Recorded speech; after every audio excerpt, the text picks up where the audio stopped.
মদনমোহন উদ্যান। আজকের ভিডিওটা শুরু করছি এখান থেকেই।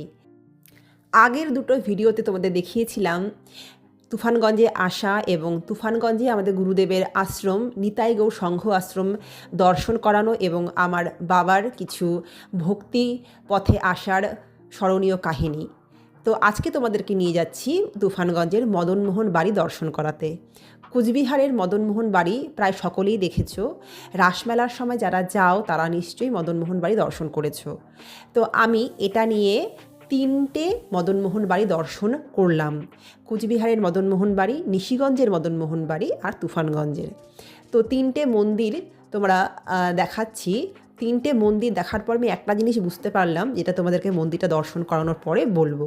তোমরা দেখতে থাকো। তুফানগঞ্জে কিন্তু আমি এই প্রথম এলাম, আর এই আশ্রমেও আমি প্রথমেই এসেছি। তুফানগঞ্জ শহরটা আমার মোটামুটি বেশ ভালোই লাগলো, আর শহরটার চারদিকে ঘিরে রয়েছে এই মদনমোহন উদ্যান। কিন্তু একটা জিনিস খুব খারাপ লাগছে দেখে, এই উদ্যানটা মনে হচ্ছে একসময় বেশ সুন্দর ছিল, কিন্তু রক্ষণাবেক্ষণের অভাবে এই মদনমোহন উদ্যানের যে ঘাট, এত সুন্দর একটা বিশালাকার ঘাট, সেটাও এখন জীর্ণপ্রায় এবং চারিদিকে আবর্জনা পরিপূর্ণ, এবং যে বসার যে চেয়ারগুলো সেইগুলো প্রায় ভঙ্গুর। তাহলে চলে এসেছি মদনমোহন বাড়ির মন্দিরের গেটে। তো আমরা এখন প্রবেশ করি।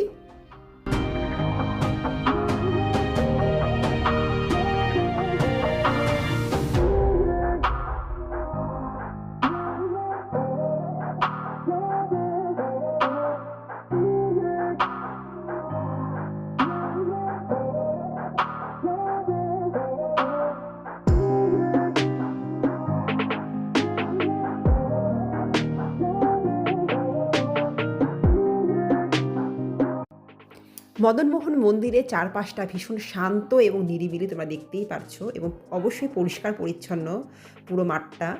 আর মাঠের ওপরে আছে একটা বিশালাকার বট এবং পাকুড় গাছ। তাহলে চলো আমরা মন্দিরের দিকে এগিয়ে যাই। আর মন্দিরটা দেখে তোমরা কিছু বুঝতে পারো কি না সেটা অবশ্যই মনে মনে ভেবে নিও, আর আমি তোমাদের সাথে শেয়ার করি কি আমি ভেবেছি 3টে মন্দির দর্শন করার পরে, মানে 3টে মদনমোহন বাড়ি 3 জায়গার। তো আমি যেটা বুঝলাম সেটা হচ্ছে গিয়ে 3 জায়গার মদনমোহন বাড়ির আয়তন, মানে সাইজ তো আর একরকম হবে না, কোথাও একটু ছোটো কোথাও একটু বড় হবে, কিন্তু আলটিমেটলি সবার ডিজাইন কিন্তু একই রকম এবং কালার সবার একই, সাদা।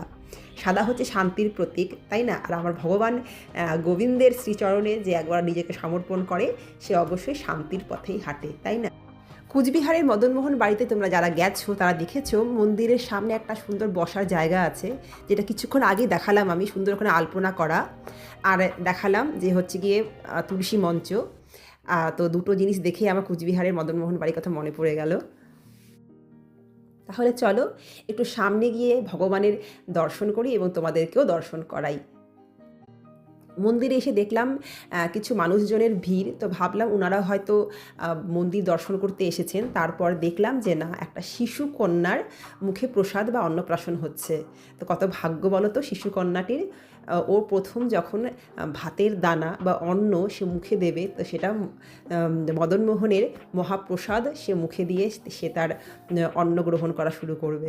তাহলে চলো দেখাই ভগবানকে এবং এই শিশু কন্যাটিকেও দেখাবো তোমাদেরকে।